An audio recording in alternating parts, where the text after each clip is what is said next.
Hello everyone, welcome back to this channel, and today we will be talking about iOS 16.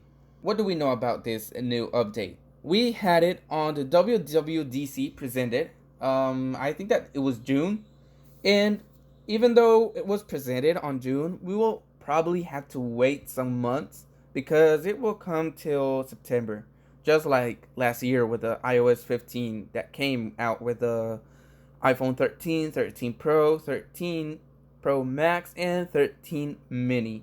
But the big question here is, why is iOS 16 getting so much importance? Why are people giving so much relevance to this new update?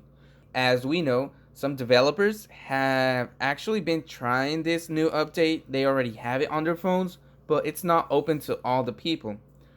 Okay, what's new about this update? We have, in first place, widgets on our lock screen that we can actually choose them and see what information we want to show on them. Okay, so what's the big deal with the lock screen? I think that this may be the most important feature of this update because it's getting like a major overhaul, because you can change the clock font color, and wallpapers. Well, I think that we could already do the wallpaper stuff, but you can add like a 3D effect person that's in the picture. So it will have like this kind of 3D stuff. Even though we will have it on all iOS devices, iOS 16, I think that it will look better on the 120 Hz screens that instead of the 60 Hz screens. Okay, what else with the lock screen? You can add it or create a new lock screen tied to your focus modes. For example, if you only want to use the working mode, you can add lock screen that when you unlock your phone, you go directly to your work mode. The new feature is Apple Pay, but you're gonna say, what's the big deal? We already had Apple Pay. Well, Apple Pay can now let you use contactless payments with merchants using just iPhones. You don't need any extra hardware. And Apple Pay Later, that's how it's called, lets you split a purchase into 4 payments over 6 weeks with no interest or fees. For example, you're about to purchase a new watch. Well, you can buy it, but you don't have enough money right now. With your account, you can split that payment into 4 parts or 6 weeks. 6 weeks is your limit and 4 parts is your limit. So you have around 2 months to pay a watch. That's a big advance. That's a very good thing about Apple, because to be honest, Apple products aren't cheap at all. Now we have an iCloud shared photo library. What does that do?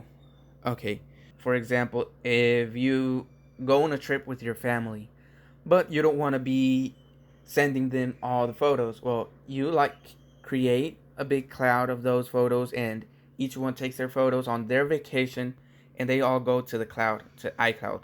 And everybody that has access to that iCloud will be able to see all the photos, so you won't be having to send photo by photo by photo to all of your family. That's good. We have the Maps app with iOS 16. Now you can add up to 15 stops in your Apple Maps route. That means if you're going to be traveling a lot in a city and you don't want to be searching every time how to get to another place, you can add up to 15 places where you're going to be or where you're supposed to be. Now, it will let you navigate through multiple points easily.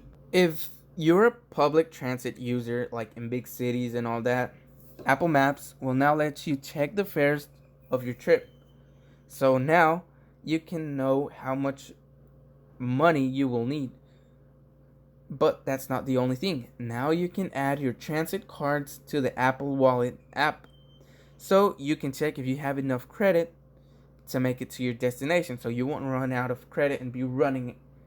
Now you can add directly the card to your Apple Wallet, so you can use it easily and get anywhere.